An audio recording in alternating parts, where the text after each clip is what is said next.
Ang pangalan ko ay Lee Chang-en. Sumampalataya ako sa Panginoon dahil nagkasakit ako at pagkatapos gumaling ako. Natamasa ako ang biyaya ng Panginoon. Dahil sa presensya niya, madalas ako makaramdam ng saya at kapayapaan sa puso ko. Noong mga taong yon, nagpagaling ako, nagpalayas ng mga demonyo at nangaral tungkol sa pagliligtas ng Panginoong Hesus. Tinutulungan ng mga taong magsisit magtapat ng mga kasalanan. Gumagawa ng dakilang gawain ang banal na espiritu. Maraming tumanggap sa pangalan ng Panginoong Hesus at nagtamasa sa kanyang mga pagpapala at biyaya.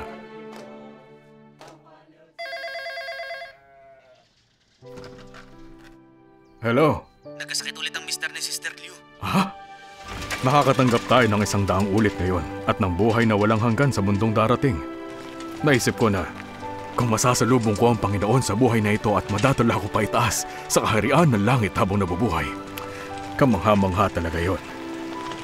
Iniisip ko pa lang ito, puno na ako ng saya.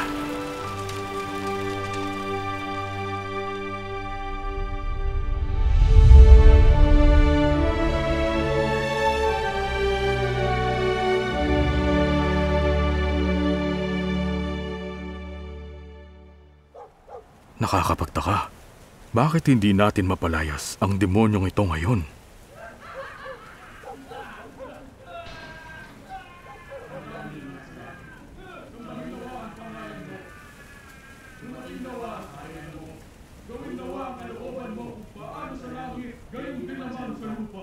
Ibigay mo nawa sa amin ngayon ang aming kakainin sa araw-araw. Patawarin mo kami sa aming mga sala, gaya ng pagpapatawad namin sa nagkasala sa amin. At huwag mo kaming ihatid sa tukso, kundi iligtas mo kami mula sa masama. Sapagkat sa iyo, ang kaharian, at ang kapangyarihan, at ang kaluwalhatian magpakailanman.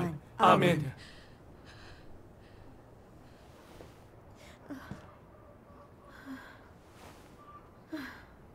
Natahimik na siya sa wakas.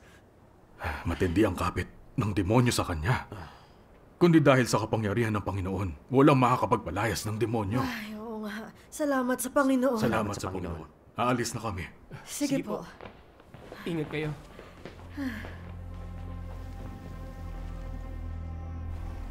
Ano bang nangyari kanina? Dati isang sesyon lang, napapalayas na natin ang demonyo.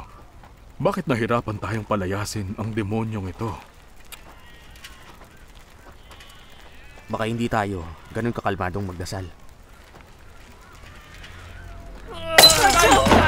Ako ang Jade Emperor!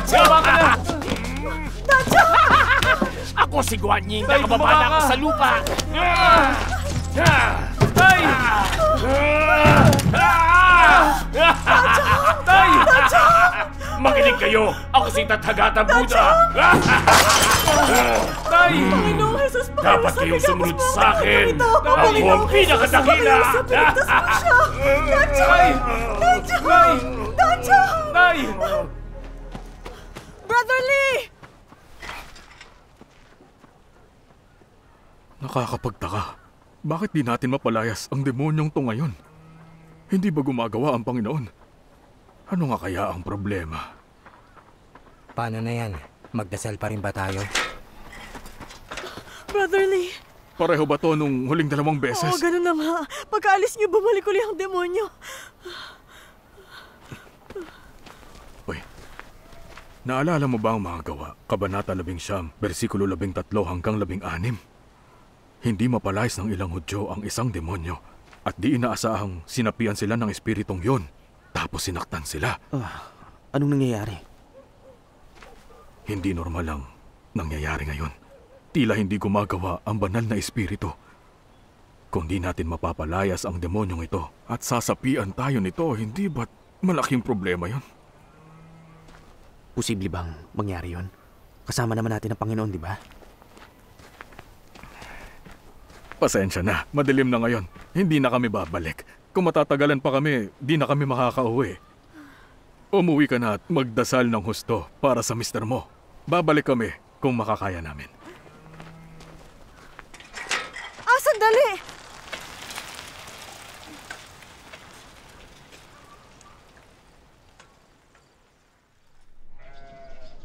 Anong sinasabi mo? Lumipat na ang gawain ng banal na espiritu? pumasok ka. Pasok. Sige. Alam mo, may magandang balita ako para sa'yo. At ano naman yon ha? May gaganda pa ba sa balita ng pagbabalik ng Panginoon? Teka. Oo, tama ka. Nagbalik na nga ang Panginoon.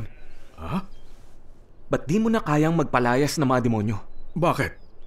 Lumipat na ang gawain ng banal na espiritu. Umusad na ang gawain ng Diyos. Ang pagpapagaling at pagpapalayas ng mga demonyo ay ang gawain ng kapanahunan ng biyaya. Nasa kapanahunan, nakaharian na tayo ngayon. Talaga ba? Nagbalik na ang Panginoon? Magsisinungaling ba ako sa ganitong kaimportanteng bagay? Kung nagbalik na nga siya, bakit di ko siya nakikita? Nasaan siya? Makinig ka. Sa pagkakataong to, nagkatawang tao ang Diyos. Anong sabi mo? Nagkatawang tao siya? Oo. Imposible yan. Di baling pumarito siyang nagkatawang tao. Pumarito man siya sa espiritual na katawan, mahirap ding paniwalaan yan. Dahil hindi pa naman nagsimula ang malalaking kalamidad. At darating lang ang Panginoon matapos ang kalamidad sakay ng mga ulap. Ang sinasabi mo ay ang pagbabalik niya matapos ang mga kalamidad. Tumutukoy yun sa hayagang pagpapakita ng Diyos matapos ang palihim niyang paggawa sa katawang tao at pagbuo ng isang grupo ng mga mananagumpay. Ay, sa madaling salita, unang nagkakatawang tao ang Diyos at palihim na gumagawa tapos hayagan siya magpapakita. Babalik siya sakay ng mga ulap at nakikita ng lahat gaya na sinasabi sa Biblia. Hindi ko maintindihan ang sinasabi mong yan. Ay. Bakit 2 beses paparito ang Diyos? Hindi ba pwedeng isang beses lang at direktang i-rapture ang mga banal? Hindi pwedeng ganun. Bakit 2 beses pa? Ang Diyos ay may dakilang otoridad at kapangyarihan. Uy! Tiyangan! Tiyangan! Hindi pa ako tapos. Uy! May kabuluhan ng pagparito niya ng 2 beses. Ang una, nagkakatawang tao siya at palihim na gumagawa bago pa man ang mga kalamidad. Nagpapahayag ng katotohanan para tustusan ng tao at gumagawa ng paghatol at pagkastigo para alisin ang kasalanan at linisin ang katiwalian ng tao. Ang gawain ito ay hindi matatapos magdamag. Kinakailangan nito maging tao ang Diyos at mamuhay kasama ang tao. Sinasamahan at ginagabayan ang mga tao hanggang sa ganap niya silang makamit. Sa panahong ito, matatapos ang pakikipaglaban ng Diyos kay Satanas. Nakakamit ng Diyos ang kalwalhatian. Matatapos na ang 6,000 taong plano ng pamamahala niya. Gayon din ang lahat ng kalamidad sa lupa. At isisilang ang panibagong sangkatauhan. Pagkatapos ng mga kalamidad, magpapakita ang Diyos na may kalwalhatian sa mga bansa at tao. Ito ang hayagang pagpapakita niya. Magiging katulad ito ng inilarawan sa Biblia. Siya ay pumaparitong nasa alapaap at makikita siya ng bawat mata at nang nangagsiulos sa kanya. At nang lahat na maangkan sa lupa ay magsisitaghoy dahil sa kanya tunay nga. Amen. Sinasabi mong palihim na gagawa ang Diyos. Oo. At hayagang magpapakita. Tama. May batayan ba to sa Biblia? Bakit hindi ko to alam? Uy! Siyempre meron. Anong sabi sa Mateo chapter 24 verse 27? Kaya ng kidlat na kumikislap sa silanganan at sa kanluran. Gayon din ang pagparito ng anak ng tao. Tama. Paano ang talatang yon? Binabanggit nito ang anak ng tao, di ba? Hindi ba't nagkatawang taong Diyos ang anak ng tao? Lucas chapter 17 verses 24 to 25. Gaya ng kidlat na kumikislap sa silong ng langit ay nagliliwanag hanggang sa kabilang panig. Gayon din ang anak ng tao sa araw niya. Datapwat kailangan muna siyang magbata ng maraming bagay at itakwil ng lahing ito. Madalas kong binabasa ang mga talatang to. Anong meron? Aling parte ang nagsasabing magiging tao siya? Binabanggit sa mga talatang to ang anak ng tao. Di mo napansin yun, di ba? Partikular na sa pangalawang talata. Kailangan muna siya magbata ng maraming bagay at itakwil ng lahing ito. Wala ka bang nakikita sa mga salitang to?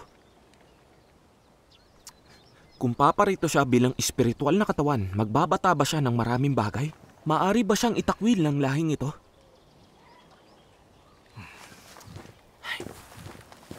Ang magdusa at itakwil ng lahing ito ay may kinalaman sa pagiging tao. Di ba tumutukoy ito sa anak ng tao? Hindi ba't nagkatawang taong Diyos ang anak ng tao? Imposible. Makinig ka. Minsan nang gumawa ang Diyos sa katawang tao. Kaya bakit pa niya uulitin yun? Kinakailangan pa ba yun? Hoy, tiyangan, lagi nahihigitan ng iniisip ng Diyos ang sa tao. Kaya ba arukin ng tao ang Diyos? Ano mang sabihin mo, hindi ka panipaniwala na muling magiging tao ang Diyos. Hindi ko matatanggap to. Sa gayong mahalagang usapin, dapat akong maghanap sa Panginoon. Nagbalik na ang Panginoon. Di mo to sinisiyasat o pinakikinggan. Wala Ang mga kang salita patunay. niya. Hindi na ako Anong walang makikinig patunay? sa'yo. Hindi mo patunay ang mga talatang yun. Anong walang Umalis ka na. patunay? Pakinggan mo muna ako. Hindi pa ako tapos, okay? Wala ka sabing patunay Marami eh. pa ako Hindi ako sasabihin makikinig. sa'yo. Umalis ka na. Ikaw, isa kang modernong pariseo.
Ano bang masarap sa ramen, ha?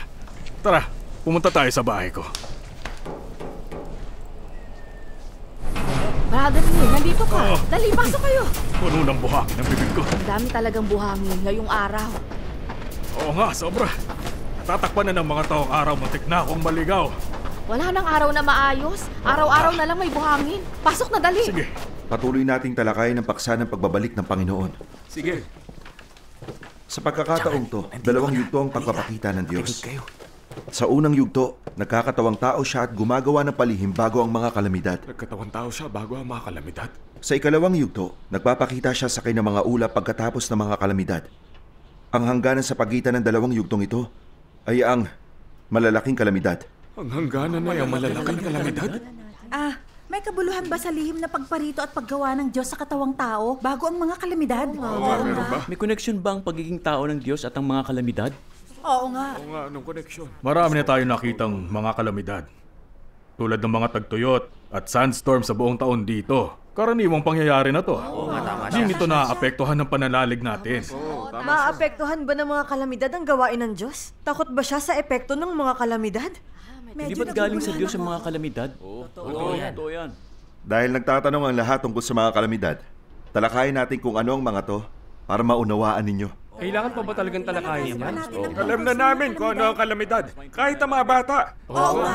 Gaya ng mga lindol, pagbaha, at pagputok ng bulkan. Mga salot, Mga tagutom. digmaan, hindi ba't Mas kalamidad madalas to? na nangyayari ang mga kalamidad na to ngayon. Sabi mo nagbalik ng Panginoon, pero wala nakakita. Ang mga kalamidad ba na sinasabi mo ay naiiba sa mga ito? Meron bang mga naiiba na mas malalaking kalamidad, ha? Naiiba ba sa amin ang interpretasyon mo sa mga kalamidad? Tama ka. Talagang naiiba ito. Paano naiiba? Pare-pareho lang naman ang mga kalamidad Ang mga kalamidad na sinasabi nyo ay pawang mga likas na sakuna. Mga likas na sakuna? Ang mga likas na sakunang ito ay iba sa mga kalamidad na binanggit sa pagparito ng Diyos sa katawang tao bago ang mga kalamidad. Ano nga ang kaibahan? Liwanag mo sa amin. Ang mga lindol, baha, tagtuyot, tagutom, digmaan at maging ang mga salot ay pawang mga likas na sakuna mula na magsimula ang sangkatauhan. Ang mga kalamidad na binabanggit ng Diyos ay ang malaking kapigatian sa Mateo 24:21. Kung magkagayon ay magkakaroon ng malaking kapigatian na ang ganon ay hindi pa nangyayari buhat sa simula ng sanlibutan hanggang sa ngayon at ni hindi na mangyayari kailanman. Ang kapigatian dito ay tumutukoy sa mga kalamidad. Ang malalaking kalamidad na ito ay hindi ang mga likas na sakunang iniisip ninyo. Kung ganun, ano Hindi ba't ang mga ito'y kagaya ng mga lindol, baha o digmaan? Tingin ko napakalaking kalamidad ang mga yon. Ano sa palagay mo? Napakalaking kalamidad. Tingin nyo, napakalaking kalamidad ang mga yon? Malaki yun. Mas maliit ang mga yun kaysa sa mga binanggit ng Diyos. Bigla ulit ako naguluhan. Ang mga yun ay mga likas lang na sakuna. Ay, sabihin mo na sa amin. Anong pagkakaiba ng likas na sakuna at ng malalaking kalamidad na binabanggit ng Diyos? Ang mga likas na sakuna ay nakakaapekto lang sa mga tao sa paligid. Lumilipas din ang mga ito at ang mga tao ay nakakabalik sa dati nilang buhay. O kung lilisanin nila ang lugar na yun at pupunta sa lugar na walang sakuna, makakapamuhay sila gaya ng dati. Hindi ba't buhay pa rin ang sangkatauhan hanggang ngayon kung saan nangyayari ang mga likas na sakuna? Kaya kahit laging naroon ang mga likas na sakuna sa buhay ng tao, hindi ito kailanman nakaapekto sa pag-iral ng tao. Totoo yan. Pero iba naman ang malalaking kalamidad. Una, mula sa Biblia, alam nating lahat na ang malalaking kalamidad ay hindi pa nangyayari mula pa ng likhain ng mundo natin. Malinaw na ang mga ito'y hindi ang mga likas na sakunang karaniwang pinag-uusapan natin. Hindi makakaapekto ang mga likas na sakuna sa pag-iral ng sangkatauhan. Ang malalaking kalamidad na ito'y naiiba. Ito ang magpapasya sa patuloy na pag-iral ng sangkatauhan.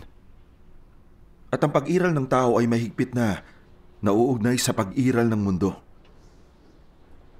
Kapag umiiral ang mundo, iiral ang sangkatauhan. Kung mawawasak ang mundo, mawawala ng tahanang tinitirhan ng mga tao at tuluyang malilipol ang sangkatauhan. Kaya, ang patuloy na pag-iral ng mundo ang nagpapasya kung magpapatuloy ba sa pag-iral ang sangkatauhan. Mas lalo akong nalilito sa sinasabi mo. Paano nauugnay ang patuloy na pag-iral ng mundo sa malalaking kalamidad na yan? Paano nauugnay ito sa lihim na paggawa ng Diyos sa panahong ito? Oo nga. Hindi ko makita ang koneksyon. Sandali, dahan-dahan nating talakayin to. Ang lahat ng gawain ng Diyos ay isang misteryo. Hindi ito basta-bastang maipapaliwanag. Kung mauunawaan niyo ang malalaking kalamidad, malalaman niyo kung bakit pinili ng Diyos na pumarito at gumawa ng palihim bago ang mga ito. Eh di paliwanag mo sa amin. Ano ba ang inaasahan ng mga tao para makapagparami sa mundong ito at mamuhay ng ganito sa sunod-sunod na henerasyon? Ano yun? Isang tabi muna natin ang soberanya at panustos ng Diyos. At pag-usapan ng mundo, ang tahanang sinasandalan ng tao para mabuhay. Ang tahanang ito ay patuloy na nagbibigay ng mga kondisyong kailangan para sa ikabubuhay ng tao. Halimbawa, sikat ng araw, hangin, tubig, lupa, pagkain, at iba't ibang material para sa pag-iral ng tao. Para sa tao, ang iba't ibang material na ibinigay sa kanila ng mundo ay tunay ngang walang hanggan at hindi nauubos. Hanggat umiiral ang mundo, hindi kailangang alalahanin ng tao ang kanyang patuloy na pag-iral. At kaya, di sinasadyang itinuturing ng tao ang mundo bilang kanyang ina at tinatawag itong Mother Earth. Tama, Mother Earth. Ngayon, nasa matinding panganib ang Mother Earth. Ano ba ang problema? Halos hindi na makilala si Mother Earth at nawala na rin ang dati nitong anyo.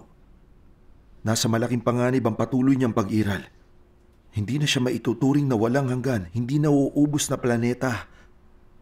O ang planeta na makapagbibigay ng tuloy-tuloy na daloy ng iba't ibang material para sa pag-iral ng sangkatauhan. Anong problema sa mundo? Hindi ko alam. Anong ibig sabihin nun?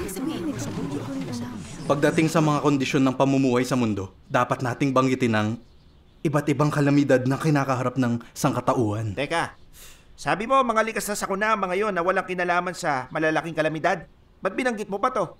Ang mga kalamidad na kinakaharap ng mga tao ngayon ay hindi mga likas na sakuna. Talaga, palagi siyang may sagot. Pag-usapan natin to sa ilang malaking aspekto na alam nating lahat. Ano ang kinahaharap ngayon ng mundo? Nang tinitiran natin? Ano yun? Ano yun?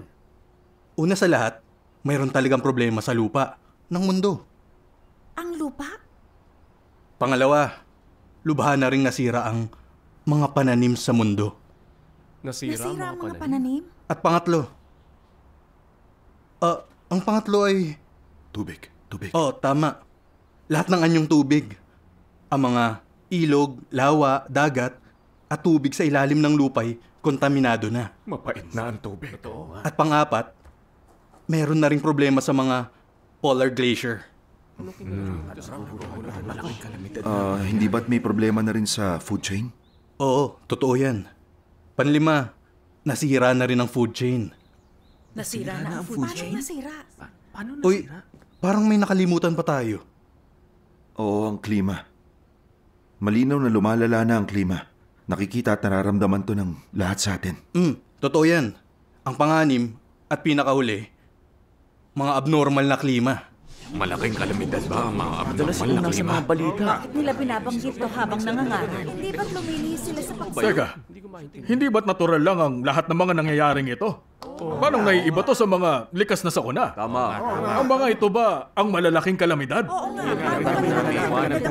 Mga kapatid, seryosong katanungan ito. Patahimikin natin ang ating puso. Lubos na nauugnay ang mga paksang to sa malalaking kalamidad na pinagbabahagi na natin ngayon. Dali, sabihin mo na. Simulan natin sa unang problema na kinakaharap ng mundo. Ang problema sa lupa. Ano ang problema sa lupa? Ganito, kapag may mali sa lupa, malaking problema to. Alam ba ng lahat kung ano ang ibig sabihin sa atin ng lupa? Ano yun? Siyempre, alam ng lahat. May kinalaman to sa pananim at pagkain. Oo, tama. Nauugnay ito sa pagkain. Kaya nauugnay ito sa pag-iral. Tingnan ninyong lahat.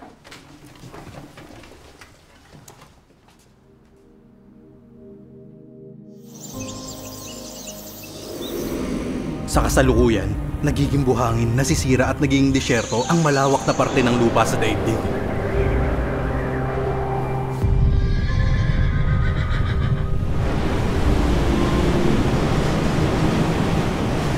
Parami ng parami ang lupang nasisira at lumalala at hindi na mapagtataniman o mapag-aalagaan ng mga hayop.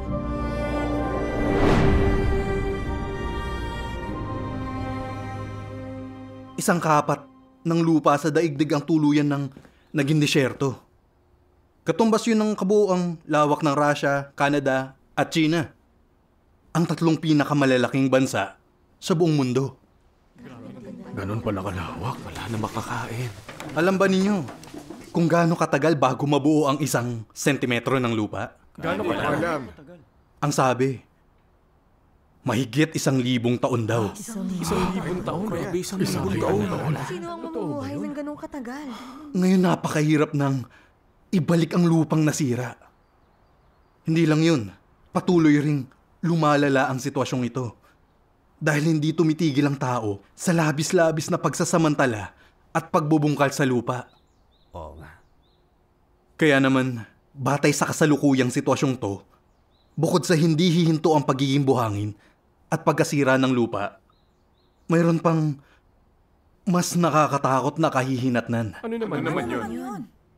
Ang parte ng lupa na nagiging buhangin, nasisira at nagiging disyerto ay patuloy na lalaki. Patuloy na lalaki. Ang mas malala pa rito, kapag ito ay nasira, hindi na ito mababalik sa dati. Di mababalik. Anong ibig sabihin ng di mababalik? Na hindi na ito kayang ayusin pa o maibalik sa dati. Kung ganun, wala nang pag-asa. Hindi na mababalik sa dati. Naku, hindi na maibabalik sa dati. Kaya paano na ang mga taong naninirahan sa lupang to? Sa hinaharap siguradong mamamatay silang lahat sa matinding gutom. At dahil na rin sa kakulangan ng pagkain. Hay nako, Diyos ko po. Talaga ba? Kahit ako, naniniwala rito. Di nyo ba alam na matagal na tayong nakakaranas ng tagtuyot? Karaniwan na ngayon ang pagkakaroon ng mga sandstorm. Kahit ang Beijing ay malapit na matabunan ng buhangin. Oo nga. Ganun na lang kadaling mangyari ang taggutom. Ilang pamilya ba ang merong nakaimbak na butil? Wala sa ating may sapat na reserbang pagkain. Sakto lang para makaraos tayo. Totoo yun. Tama. Ang lupa kapag naging buhangin, nasira at naging disyerto na, di na ito mababalik sa dati. Para man ito sa mundo o sa atin na mga tao, ito ay hindi pa nangyayari kahit kailan. At isang mapaminsalang kalamidad. Sabihin niyo sa akin, matatawag ba itong isang malaking kalamidad?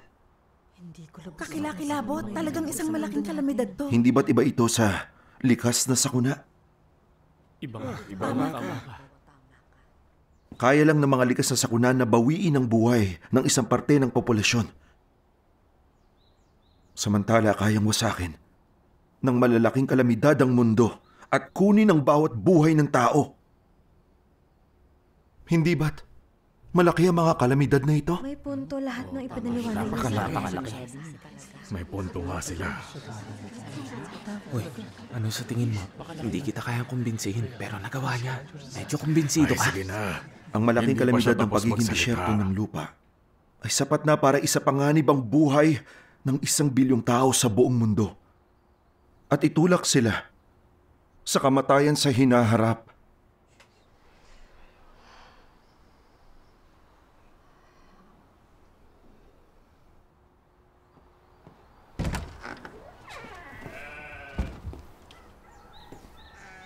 Mga kapatid, handa na ang pagkain. Kain na kayo. Hindi pa nga sila umabot sa pinakamahalagang parte. Oo nga. Pakainin muna natin silang dalawa. Hindi sila pwedeng magutom. Sige na, kumapit tayo ng kausap. Ito na ang ramen. Dito na ang ramen. Salamat. Brother Chen, halika. Sa bahay ka na kumain. Tayo na. Teka, hindi pwede. Nakapagluto na ako eh. Ba't siya pupunta sa bahay Hindi mo? siya pwedeng pumunta ron. Di mananampalataya ang asawa mo. Oo nga. Huwag niya siyang alalahanin. Akong masusunod. Halika na. Hoy! Bakit mo siya inaaga? Hindi pwede yan ah.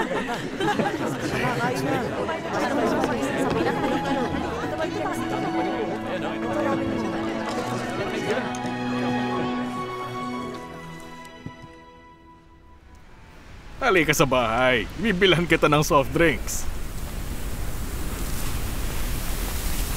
Nandito na tayo. Halika na. Tara, pasok. Ganlin! Ganlin! Po? Halika, bilis. Mag-init ka ng tubig para makapag-chat tayo. Sige po. Hello, Mrs. Lee. Hi. Halika, maupo. Maupo ka. Dito. Pasok kayo. Sige. May natutunan kayo, di ba? Oo, meron. Unawaan ko na. Mga brother. Medyo nauunawaan ko na ang malalaking kalamidad. Iba ang mga to sa mga likas na sakuna. Tumutukoy ang mga to sa tadhana at hinaharap ng mga tao. Tama. Pero gusto ko pa ring malaman, bakit paparito ang Diyos sa katawang tao? At bakit bago ang malalaking kalamidad? Tama, bakit nga ba ganun? Gumagawa ang Diyos bago ang mga kalamidad para gumawa ng isang grupo ng mga mananagumpay. Magiging kwalipikado silang madala pa itaas tungo sa kaharian ng langit pagkatapos ng mga kalamidad. Tama nga. Nalito ako. Maraming taon na tayong nananalig sa Panginoon. Naging matyaga tayo, nagdusat gumugol ng sarili natin at nagpasa ng krus para sa Kanya. Sinunod natin ang daan niya. Hindi ba tayo kwalipikado madala pa itaas sa kaharian ng langit? Tama. Nagdusa tayo ng gusto at maingat na naghihintay araw-araw. Handa na rin tayong lahat. Hindi pa ba sapat ito? Oo naman. Bago dumating ang kapanahunan ng kaharian, ibig sabihin, bago simulan ng Diyos ang paghatol ng dakilang puting trono, sapat ng lahat ng ginawa natin para sa Panginoon o sa ating pananalig. Pero kung ikukumpara sa mga mananagumpay na nais buuin ng Diyos, malayo pa ito. Malayo pa sa sapat. Ano pang dapat natin gawin? Huminahon ka lang. Basahin natin itong Biblia. Sige. Binabanggit sa Mateo chapter 5 ang 8 mapapalad. Brother Lee, pwede mo bang basahin ang una? Sige. Mapapalad ang mga aba sa Espiritu, sapagkat kanila ang kaharian ng langit. Amen. Ang 8 pagpapalang ito ay mga pangako ng Diyos sa tao at mga hinihingi niya sa mga tao. Hinihingi niya na maging dukha sa Espiritu ang tao. Sila lang ang makakapasok sa kaharian ng langit. Oo nga. Brother Lee, tingin mo madali para sa tao na maging dukha sa Espiritu? Oo naman. Naabot mo na ba ito? Oo naman. Kailangan mo lang maging mapagpakumbaba at huwag magmalaki. Tama siya. Ang pagiging mapagpakumbaba sa panlabas ay pagiging mapagpakumbaba rin sa loob? Naganap kang walang pride? Kapag wala kang naabot o nagawang anumang ambag, kapag isa kang ordinaryong mananampalataya, pagtingin mo'y di ka kwalipikadong pumasok sa kaharian, magiging mapagpakumbaba ka at di mapagmalaki. Pero kapag mas magaling kang gumawa kaysa sa iba at may mas magandang reputasyon sa puso ng mga tao kaysa sa iba, magiging mapagpakumbaba ka pa rin ba? Ganap ka bang mawawalan ng pride? Sa mga panahong yun, hindi mo mapipigilan ang sarili mo at mahihirapan kang magpakumbaba. At mas lalong imposibleng ganap kang mawawalan ng pride. Sa isip mo, puro mga mapagmataas na kaisipan ang meron ka gaya ng mas mahusay ako sa iba. Nakahihigit ako sa iba. O kaya hindi ako ordinaryong tao. Hindi nila kaya kung wala ang pamumuno ko. Ang katayuan at mga gantimpala ko ay tiyak na mas higit kaysa sa iba. Totoo. Para maging dukha sa espiritu at mapagpakumbaba, pigilan mo ang sarili mo. Huwag bigyang layaw ang sarili. Kung nakakaramdam ka ng pagmamalaki, kontrolin mo ito. Lihim kang magdasal sa Panginoon na disiplinahin ka niya. Pwede na yon, hindi ba? Tama. Ganito tayo nagsasagawa. Hoy, hindi ba't pagkukunwari lang yan? Yan ay panlilin lang. Ang kadukhaan mo sa espiritu at pagpapakumbaba ay panlabas lang. Ang pride at kapalaluan mo ang totoo. Ayaw mo magmalaki o maging palalo pero di mo mapigilan ang sarili mo. Tama. Hindi mo mapigilan, di ba? Nagpapasikat ka at nagtataas ng iyong sarili. At sa likod ng pagkukunwaring binibilang mo ang lahat ng biyaya na galing sa Panginoon, madalas mong ipinagmamalaki ang mga ambag, abilidad at kaloob mo. Kahit na sa loob-loob, pinipigilan mong sarili mo, iniisip na hindi ko dapat agawin ang kaluwalhatian ng Panginoon. Hindi mo pa rin mapigilan ang sarili mo na magyabang at maging palalo. At ikumpara ang sarili mo kay Pablo. Pag binabasa mo ang sinabi ni Pablo, nakipagbaka na ako ng mabuting pakikipagbaka, natapos ko na ang aking takbo, napanatili ko ang pananalig, buhat ngayon ay natataan sa akin ang putong ng katuwiran. Napupuno ka ng kumpiyansa at hindi mo mapigilang ituring ang sarili mo na isang mananagumpay. Na para bang suot mo na ang koronang yun. Nararanasan ko pa rin ang lahat ng ito. Tay, halika muna. Tay, nandito ang mga kapatid, di ba? Oo. Ang mga kapatid... Bakit hindi pa kumukulo ang tubig? Tay, hindi dapat uminom ang mga kapatid ng tubig natin. Mapait at maalat ito. Oo nga, hindi natatago ang lasa nito. Dapat natin silang bilhan ng inumin. Naku, ulyanin na talaga ako. Nakalimutan ko pala. Sige, bilisan mong bumili, ha? Tay, Ha? pahingi ng pera. Oh.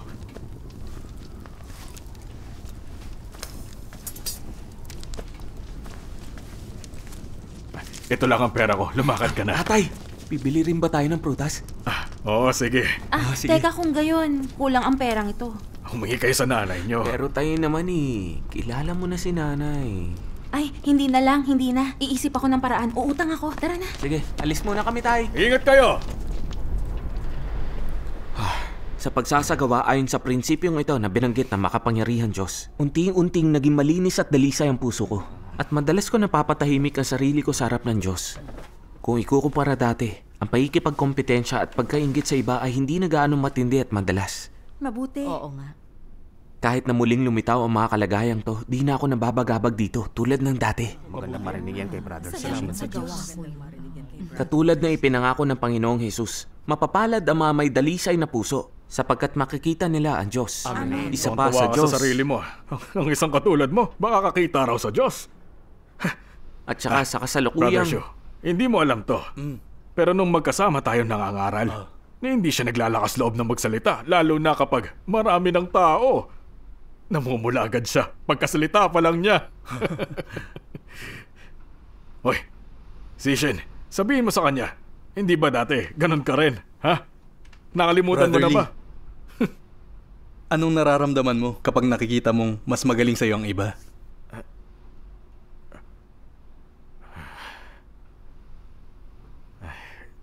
Naiinggit. Kita mo? Sa harap ng mga katunayan, nalalantad ang tunay na mukha ng tao. Pag walang kinalaman ng katayuan at reputasyon, kayang magpakumbaba ng mga tao. Pero kapag sangkot ang mga ito, hindi na kayang magpakumbaba ng mga tao. Bakit kaya ganito? Bakit nga kaya? Bakit ganun? Bago ka linisin ng Diyos, Masasabing ganun na ganun pa rin ang buhay mo, katulad pa rin ito ng dati mong pagkatao. Ang mga tao'y namumuhay ng ganap na kontrolado ng dating buhay na ito. Wala silang ibang magagawa. Puno ng mayabang na disposisyon ang dating buhay na ito. At sa ilalim ng pangingibabaw ng mayabang na disposisyong ito, ang ibinubunyag at isinasabuhay ng mga tao ay pakikipag-agawan para sa katayuan at pakinabang, inggit at mga alitan, pakikipagkompetensya at pakikipag-away ng hayagan at palihim.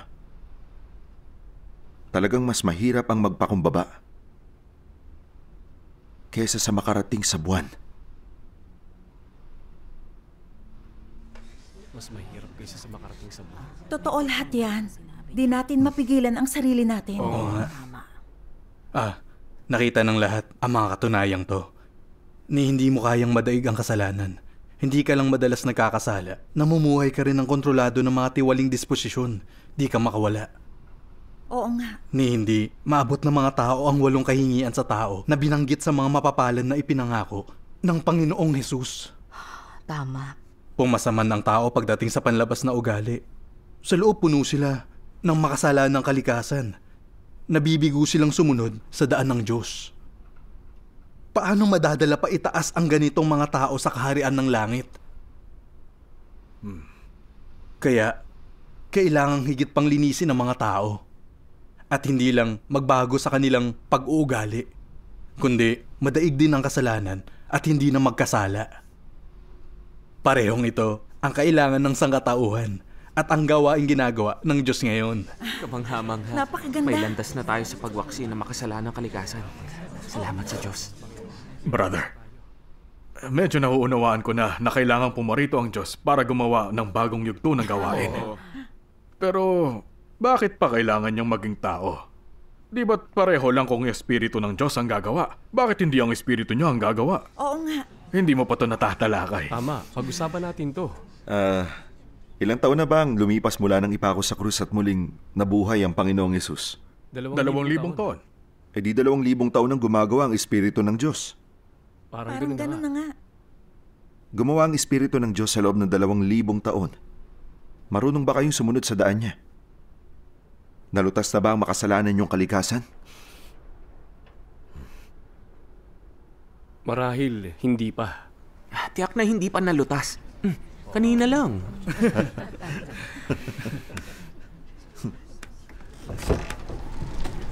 Tay, nandito na ako. Bakit naman ang tagal mong dumating? Pumunta ako sa bayan. Bakit ka pa kasi lumayo? Hindi ko kasi mabili lahat dito eh. At saka lagi na lang expired ang mga tinda rito. Sino ba naman kakain nun? Heto, mansanas. Inom ka muna. Sige. Jangan, para sa'yo. Napakarami nating natutunan ngayon. Hinahanap ako ng gobyerno, tapos galit pa ang asawa ko. Hindi na ako pwedeng manatili sa bahay na to.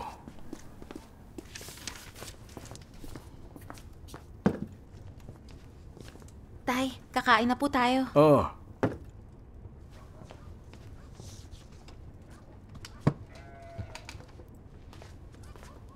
Eto na. Hoy, nananampalataya ka sa Diyos. Di ba't kailangan mo lang basahin ang mga salita niya? Hindi mo na kailangan kumain. Gutom ka na rin ano. Buong araw kang nagbabasa ng librong yan at lumalabas ka pa. Ang daming gagawin sa bahay at ako lang ang gumagawa. Gusto mo mamatay ako sa pagod? Nay, ano po bang sinasabi mo? Tinutulungan ka namin ng kapatid ko, di ba? Hindi ko pinagpapaliban ang trabaho ko. Lagi ako nasa bahay sa panahon ng sakahan, di ba? Kung gusto mong manampalataya, sa bahay mo na lang gawin ang palihim. Hindi kita pipigilan. Wala naman akong magawa. Pero huwag ka na sanang labas ng labas, pwede ba? Lumalabas siya para mangaral. Wala siyang ginagawang masama. Ba't mo siya pinipigilan? Sabi mo, susuportahan mo siya sa pananalig sa Panginoon. Kailangan kong lumabas. Nagsimula na ang malalaking kalamidad. Pumarito na ang Diyos. At napakarami pang hindi nakarinig sa balitang ito. Kailangan kong iparating ito sa kanila. Ang mga nananalig sa Panginoon ay nag-aabang sa pagparito niya. Hindi ka nananalig kaya hindi mo naiintindihan. Napakatigas talaga ng ulo mo. Ilang beses pumunta rito ang kadre ng bayan. Kapag naaresto at nagdusa ka sa bilangguan, hindi mo na yan sasabihin. Kung sakali nga na maaresto ka, paano na kaming apat? Paano na kami makakaraos? May matanda pa naman sa pamilya natin at may 2 tayong anak. Anong iniiyakan mo? Kung talagang makukulong siya, pinahintulutan to ng Diyos. Isa yung karangalan. Sige na, kain na. Huwag nang magtalo.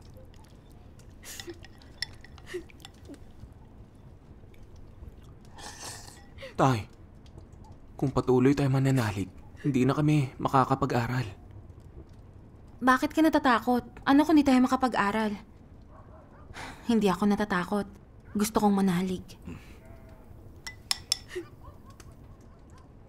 Ang mga tao ay nilikha ng Diyos. Lahat tayo ay mga nilikha.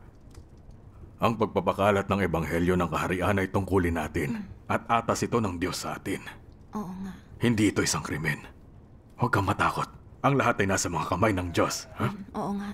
Salamat Hindi yan totoo. Kaya ba talaga nating magpatuloy ng ganito? Kayo mga bata ay walang alam at kayo ring matatanda. Nagkaisa pa kayo para hindi sinakono. Sige, manampalataya kayong lahat at huwag na magtrabaho. Hindi ko na kaya to. Nay! Oh, shit! Nay!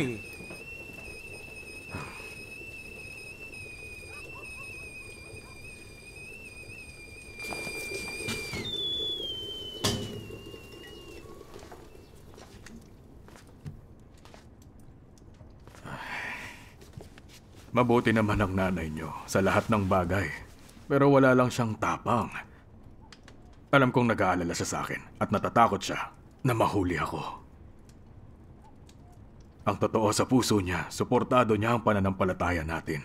Dapat nating ipagdasal ang nanay niyo, ha?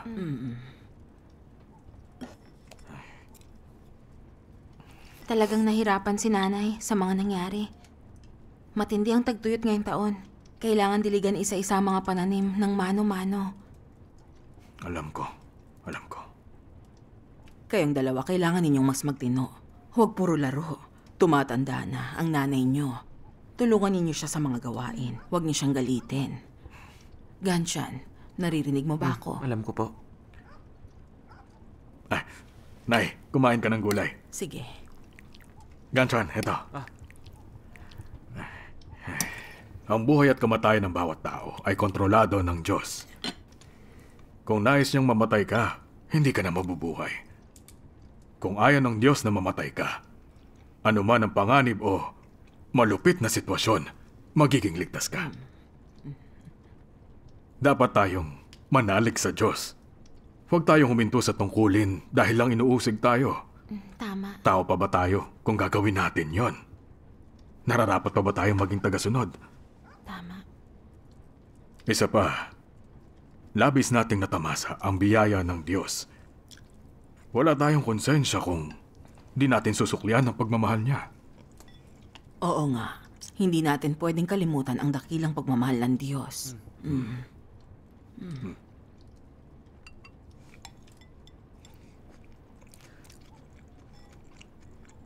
Habang wala ako sa bahay, dapat kayong magbasa ng mga salita ng Diyos at magdasal.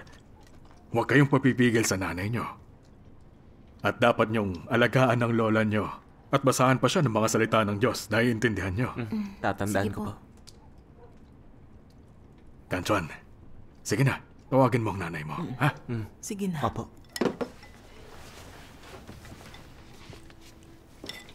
Nay! Nay! Huwag ka na magalit. Kumain na tayo.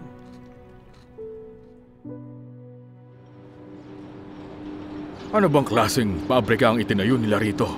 Tingnan niyo ang ginawa nito sa mga bata.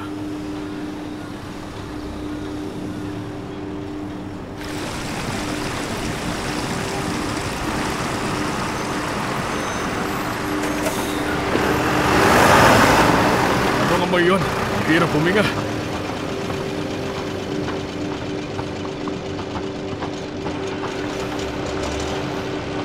Doon tayo.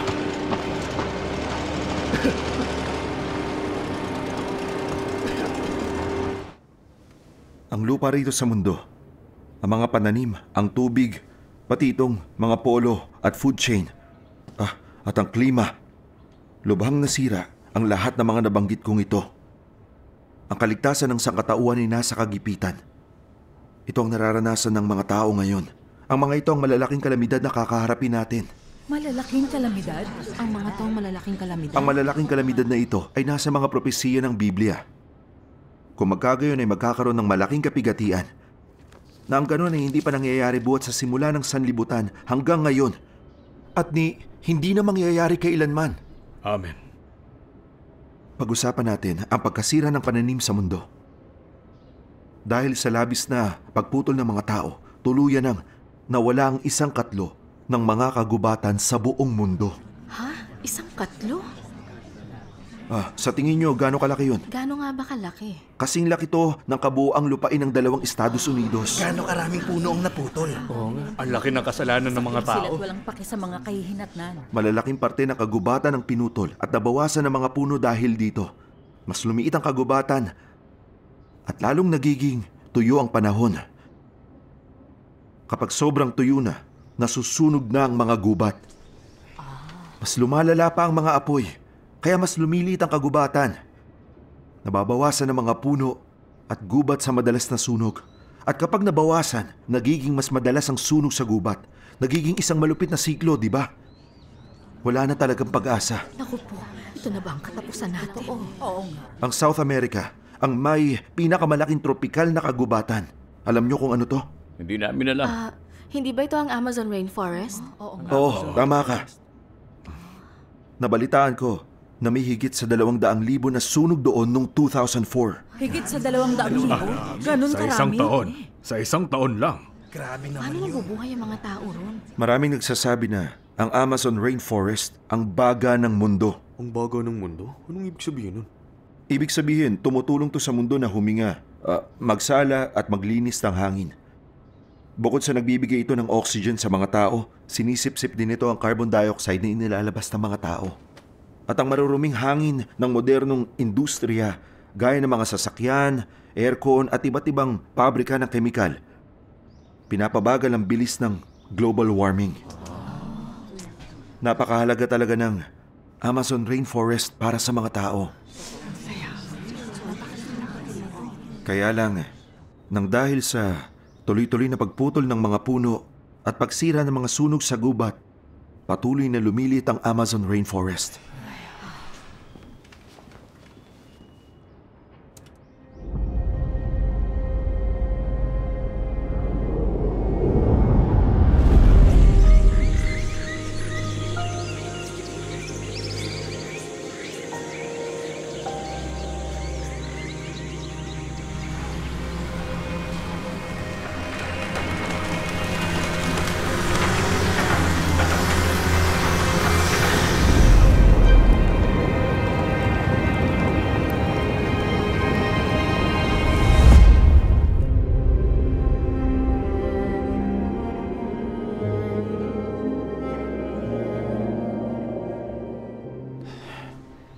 Tinatansya ito ng mga siyentista na batay sa kasalukuyang pagkaubos ng mga gubat.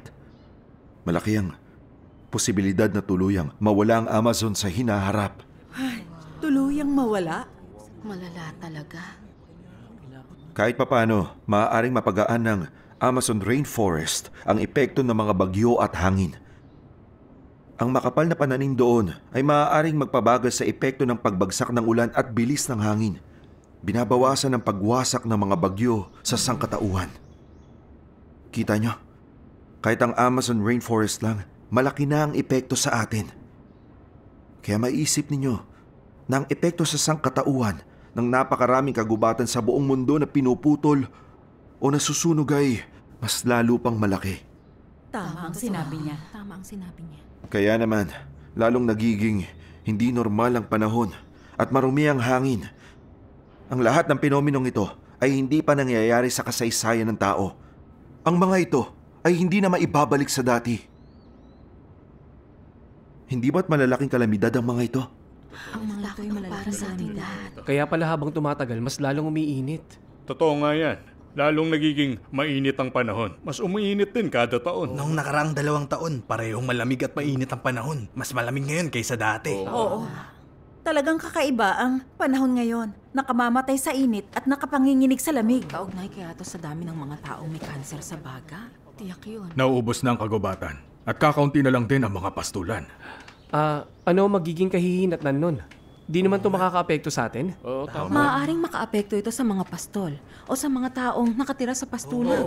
Ay, hindi mas maliit ang papel ng mga pastulan kaysa sa mga kagubatan. Kaya rin itong linisin ng hangin, mag-imbak ng tubig, harangan ng hangin at ayusin ang buhangin. Napakarami nitong silbi. Napakahalaga nito sa sangkatauhan. Isipin niyo ito. Kapag nasira ang pastulan, hindi ba't hindi na nakakapit ang lupa? Tapos hindi ba't magiging mas madalas sa mga landslide, mudslide at pati mga sandstorm? Agad itong sinusundan ng tagtuyot at matitinding lagay ng panahon. Kapag may tagtuyot at abnormal na klima, mahirap ang buhay para sa mga tao. Ano sa tingin niyo mangyayari sa lahat ng hayop at halaman? Mahihirapan silang mabuhay. Oo nga. Napansin kong paunti ng paunti ang mga lobo ngayon. Pinapatay sila at palala ng palala ang klima. Hindi lang ang mga lobo.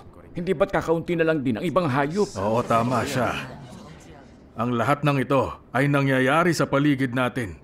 Personal nating nakikita at naranasan ang mga bagay na ito.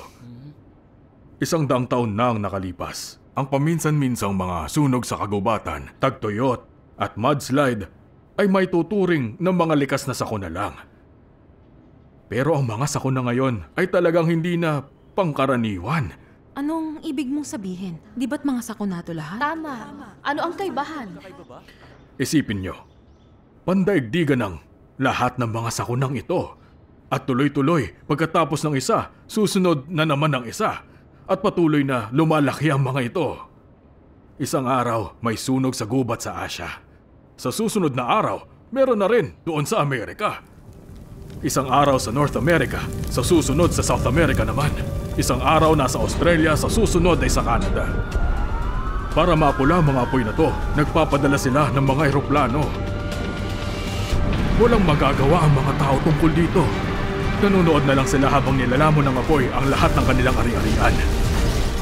Napipilitan silang iwan ng mga bahay nila. Kapag nagsimula ang apoy, tumatagal ito ng ilang buwan. Kumakalat ito sa mga hangganan ng kalapit na bansa.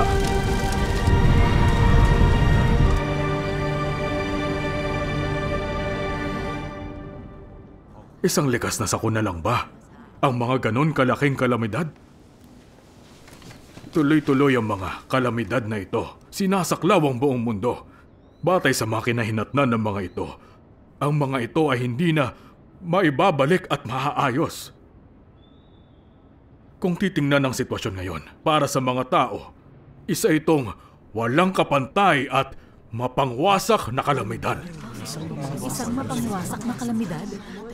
Sinasabi ng ilang siyentista na, batay sa kasalukuyang bilis ng pagkasira ng kagubatan, pastulan at iba pang pananim, lalala ng husto ang kapaligiran ng tao sa loob ng ilang dekada. At ang sangkatauhan ay mga nganib na malipol. Sino? Sinong malilipol? Sinong mga nganib na malipol? Ay, ano ka ba naman? Di mo siya narinig? Di ka nakikinig.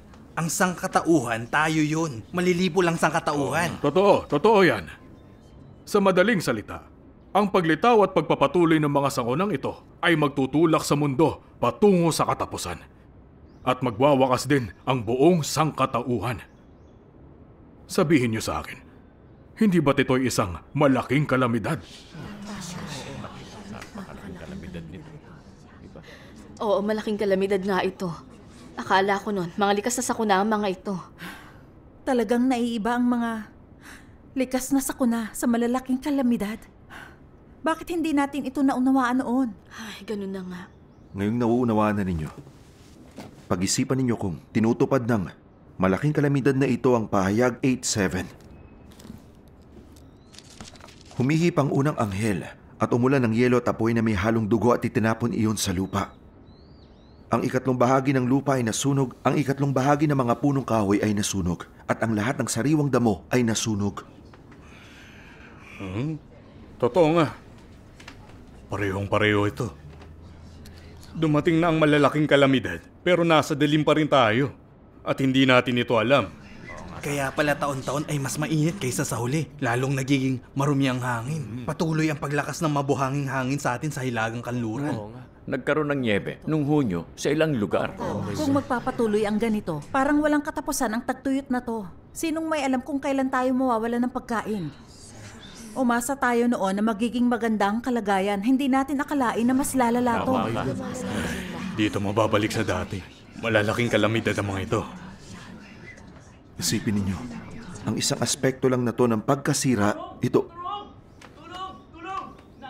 Ay, ang batang yun na naman. Nahihirapan talaga siya. Ang aspekto lang na to ng pagkasira sa pananim ay direktang nakaapekto sa ating pag-iral. Mas lalo pang magiging mahirap ang buhay ng mga tao sa hinaharap. Dr. Hong! Dr. Hong! Inatake na naman siya. Sige, dalhin niyo sa loob. Bilis! Bilis! Bilis! Iganin niyo siya ron. Mawawala rin ang sakit pag nabigyan ka na nila ng iniksyon, anak. Dr. Hong! Pakibilisan po! Ito. Marami ako ito. Salamat. Maraming tao ang pumupunta rito para magpagamot kay Brother Hong araw-araw. Bakit ba ang daming may sakit dito sa baryo? May pabrika sa malapit na tumutunaw ng metal. Dahil sa lead poisoning, nagbago ang hugis ng buto ng ilang tao sa baryong to. At karaniwang nakukunan ang ilang babae. Sumisigaw ang mga bata sa sobrang sakit ng ulo, di sila makapag-aral. Oo nga. Dahil sa lead poisoning, marami ding batang may kapansanan sa pag-iisip at epileptic. Halos araw-araw nagpapatingin kay Dr. Hong ang batang yon na may epilepsy. Nalulungkot ako para sa batang yun. Kawawa naman.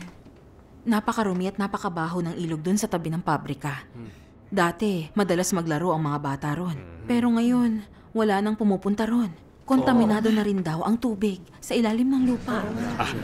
Kasi ang paligid. Ngayong binanggit mo ang tubig, naalala ko na talagang problema ang tubig. Ang paglago ng industriya ay nagdulot ng pagbuga ng maruming usok at pagtapon ng mga nakakalasong kemikal at iba't ibang basura na nagparumi sa hangin, sa mga karagatan at sa mga ilog, pati tubig sa ilalim ng lupa.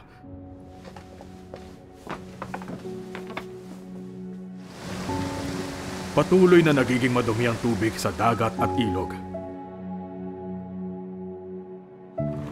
May mga basurang lumulutang sa ibabaw ng tubig at may mabibigat na metal sa ilalim nito. Lahat ng nilalang sa tubig ay nahihirapang mabuhay. Nagtipon sila sa baybayin para magpakamatay. Ito'y protesta laban sa sangkatauhan.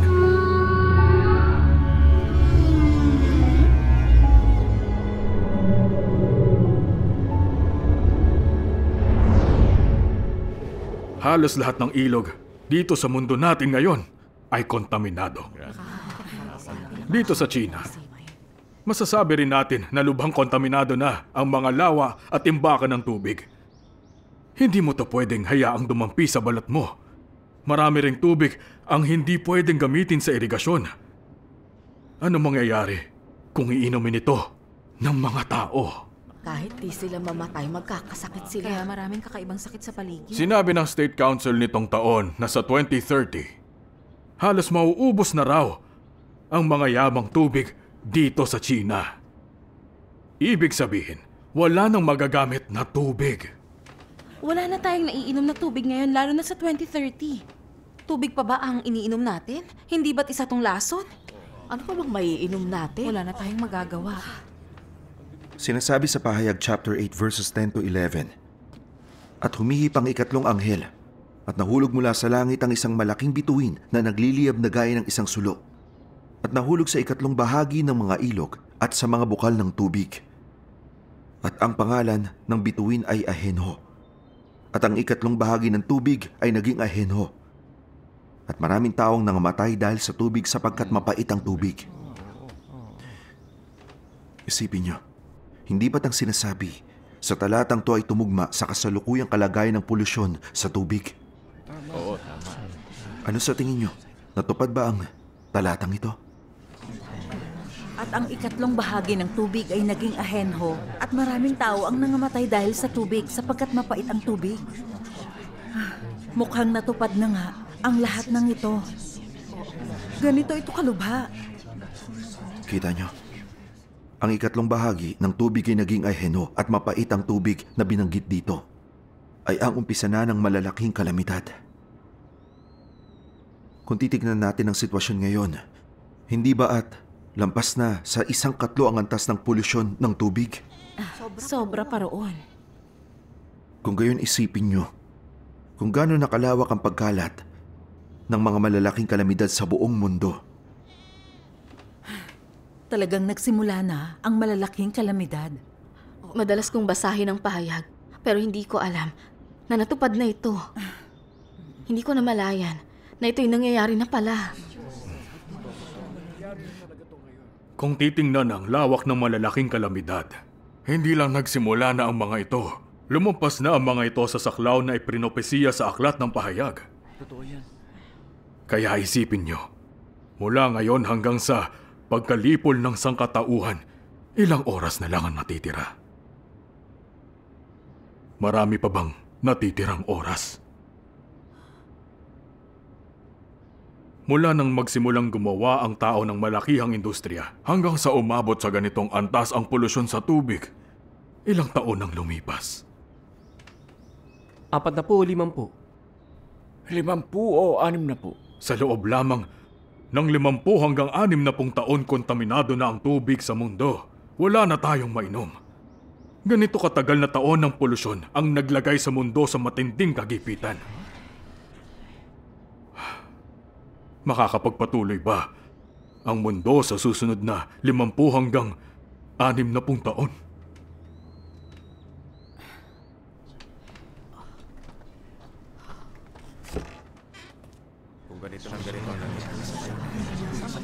Sobrang hirap ang henerasyon nating ito. Akala ko pinagpala tayong maisilang sa bagong lipunan na mumuhay na maayos. Pero ang totoo, niwala tayong malinis na tubig at nagkakaroon ng kakaibang sakit. Totoo yan. Hindi lang kayo ang nakakaranas nito. Kontaminado ang lahat ng tubig sa mundo. Ganon din para sa mga tao sa ibang lugar. Tinaranas nating mga tao at mga nilalang sa dagat ang bagay na ito. Hindi sila mabubuhay sa tubig. At kahit hindi tayo nakatira sa tubig, di ba't nagdurusa rin tayo? Nakatira kayo sa baryong ito. Iniisip na walang malinis na tubig dito na nagdudulot ng mga sakit. Ay nako, pero maraming tao sa iba pang mga lugar ang ganun din. Hindi nyo ba nabalitaan ang mga baryong may kanser at mga baryong may leukemia? Meron mga baryong may kanser? Kontaminado ang lahat ng tubig sa mundo at marumi rin ang hangin natin. Sinasabi ng mga tao na ito ang hangganan ng panganib ng polusyon sa tubig. Hangganan ng panganib? Ibig sabihin wala ng pag-asa. Ang sitwasyon ay mas lalo pang lalala ng lalala at hinding-hindi na talaga ito bubuti. Mararanasan ng tao sa hinaharap ang pagdurusa sa iba't ibang uri ng sakit at hindi sila magagamot. Palilipasin nilang mga araw sa sakit hanggang sa mamatay sila sa pagdurusa. Ito ang kinabukasang haharapin ng mga tao.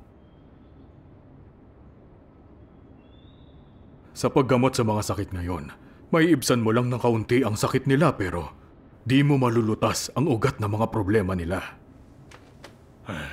Totoo yan. Alam ko rin yan. Walang makakaligtas sa kanila. Huwag mong alalahanin yan. Huwag mo nang isipin ang iba. Magmadalit iligtas ang sarili natin. Totoo. Oo, tama. Ni hindi natin maligtas ang sarili natin. Tiyak na ito ang malalaking kalamidad. Teka, anong koneksyon ng mga ito sa pagbabalik ng Panginoon? Oo nga. Anong koneksyon? Gusto naming malaman. Sa Juan chapter 16, verses 12 to 13, sinabi ng Panginoong Hesus, "Mayroon pa akong maraming bagay na sa inyo ay sasabihin, ngunit ngayon na hindi ninyo makatitiis. Gayon man ay kung siya ang espiritu ng katotohanan ay dumating, ay papatnubayan niya kayo sa buong katotohanan." Ito ang gawain ng Diyos sa panahon ng mga kalamidad. Pagtapos na ang mga kalamidad, ang Diyos ay makabubuunan ng isang grupo ng mga mananagumpay at madadala sila pa itaas sa kaharian ng langit. Ito ang katuparan sa sinasabi sa Aklat ng Pahayag. Ang mga ito yung nanggaling sa malaking kapighatian at nagsipaglaban ng mga damit nila at pinaputi ang mga ito sa dugo ng kordero. Lumilindol! Takbo! Bilis! Bilis! Oh, Panginoon! Panyulo niyo!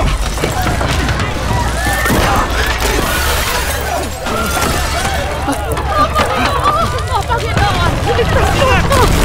Iligtas mo pa ako! Oh, Panginoon! Oh, Panginoon! Iligtas mo kami! Iligtas mo po ako! Panginoon! Iligtas mo kami! Makapangyarihang Diyos, protektahan mo po kami para makaligtas kami sa sakuna! O Diyos, nasa mga kamay mo ang aming patuloy na pag-iwan! Mag-iusap mo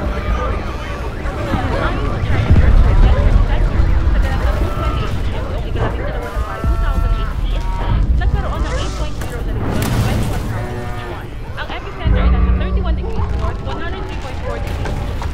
Maliban sa Jilin, Heilongjiang at Xinjiang na walang ulat ng pagyanig, ang lahat ng iba pang lalawigan at lungsod ay nakaramdam ng pagyanig. 69,227 ang namatay, 17,923 ang nawawala dahil sa lindol, at 374,643 ang nasugatan. 19,930,300 na tao ang nawalan ng tirahan. Nasa 46,256,000 na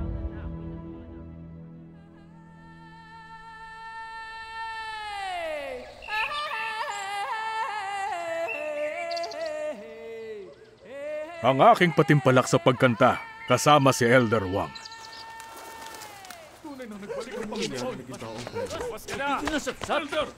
Lumabas ka na rito! Huwag mo kang itula. Hindi ako bata. Bakit di mo igalang ang mga nakatatanda? Sabi!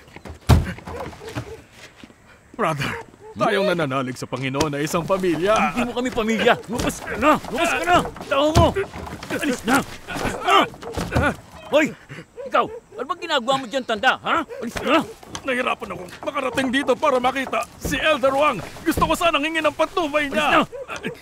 Elder! Umalis ka na nga! Elder! Sige na. Kita nyo? Elder.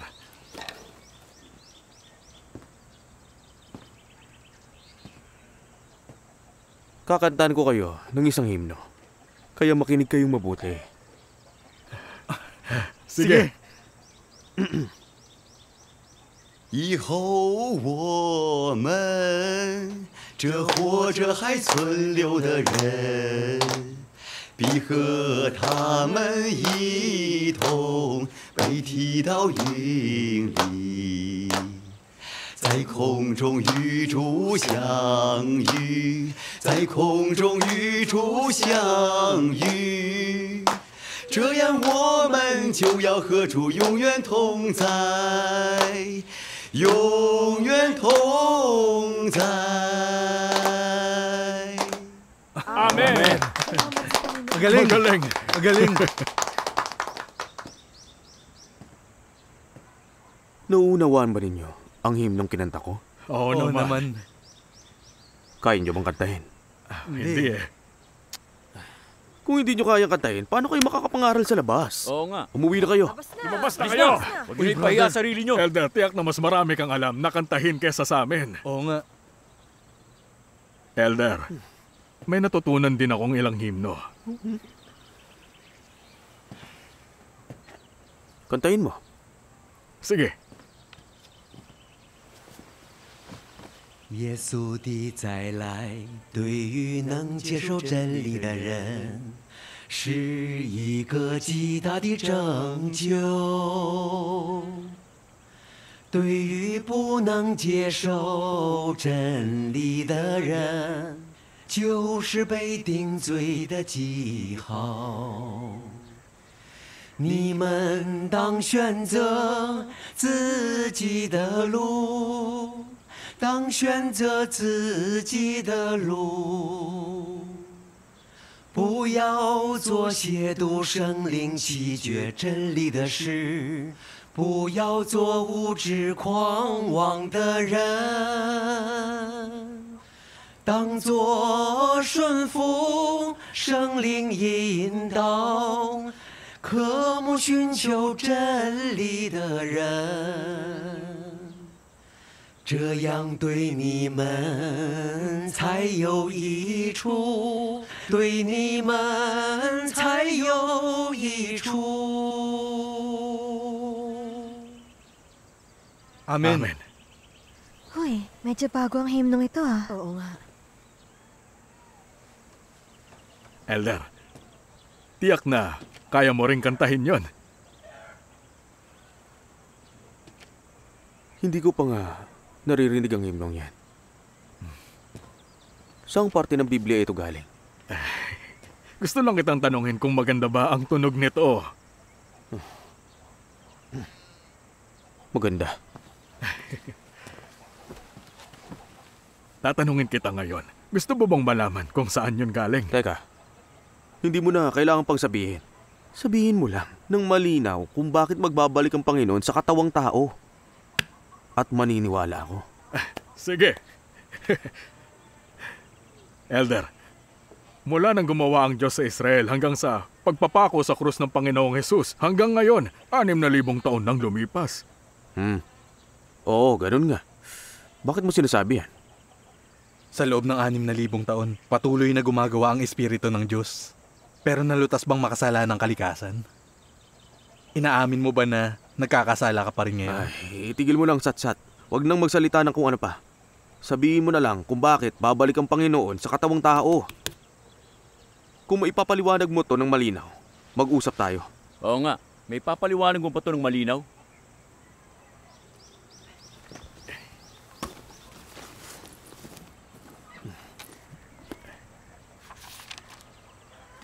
Elder, heto ang 2 sipi. Pwede mo bang basahin?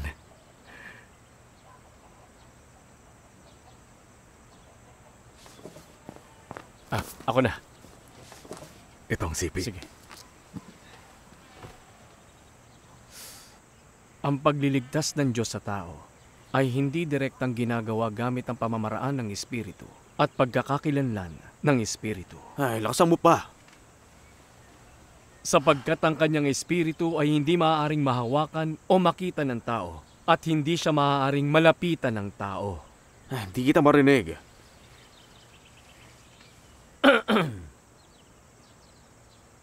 Kung sinubukan niyang direktang iligtas ang tao sa perspektiba ng espiritu, hindi makakamit ng tao ang pagliligtas niya.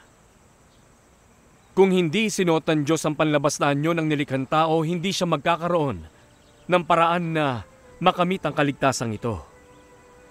Sapagkat wala talagang paraan ng tao upang makalapit sa Kanya.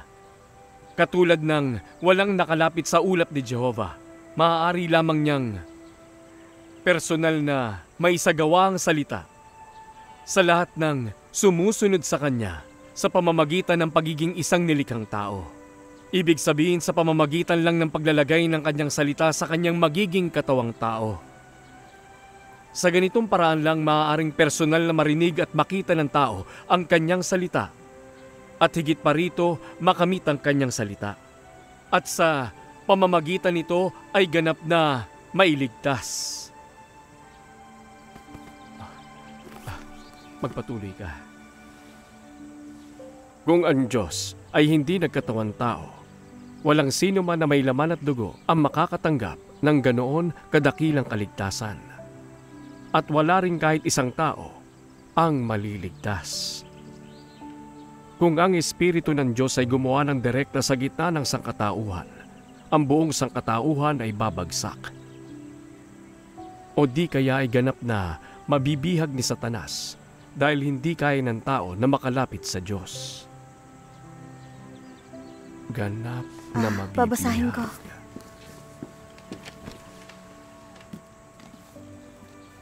Ang pinakamahalagang gawain sa tiwaling tao ay yaong nagbibigay ng tumpak na mga salita, malinaw na mga layon, na dapat pagsamikapang mata mo at na maaaring makita at mahawakan. Tanging ang makatotohanang gawain at napapanahong patnubay ang angkop sa panlasa ng tao. At tanging praktikal na gawain ang makapagliligtas sa tao mula sa kanyang tiwali at napakasamang disposisyon.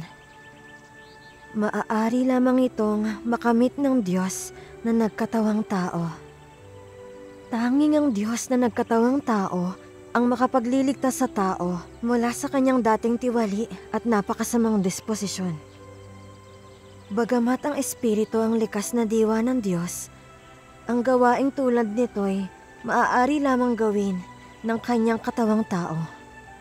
Kung ang Espiritu ay gumawa ng nag-iisa, hindi posible sa gayon na maging mabisa ang kanyang gawain. Ito ay isang payak na katotohanan. Ang salita ay nagpapakita sa katawang tao. Volume 1. Elder, nauunawaan mo ba ang mga salitang ito? Hindi ba sapat na malinaw ang mga ito?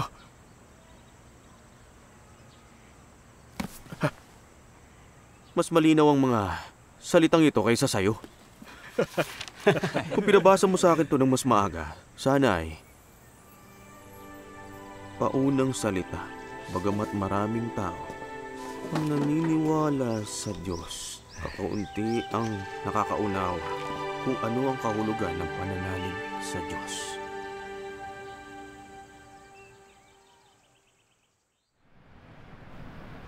Tingnan mo, pareho na tayong naging taong putik.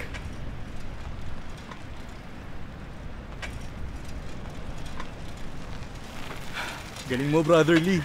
Sa edad mo, nakakamaneo ka pa rin na parang bata. Di na ako kasing galing noon. Noon kapag nagbibisikleta ako, gusto ko makipagkarera sa mga kotse. Brother Lee. Ay, naku!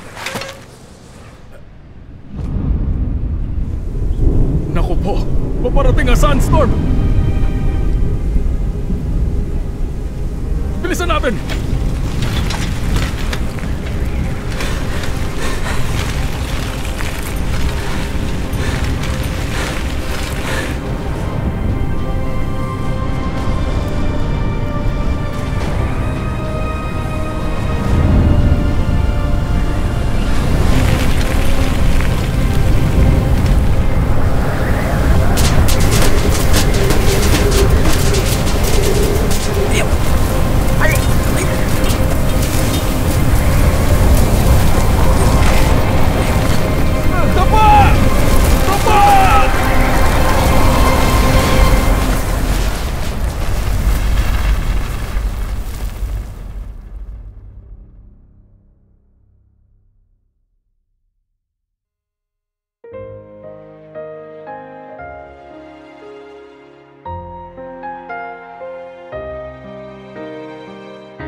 样一个让神伤透心，背起身去找那饿着的人类，会走向河。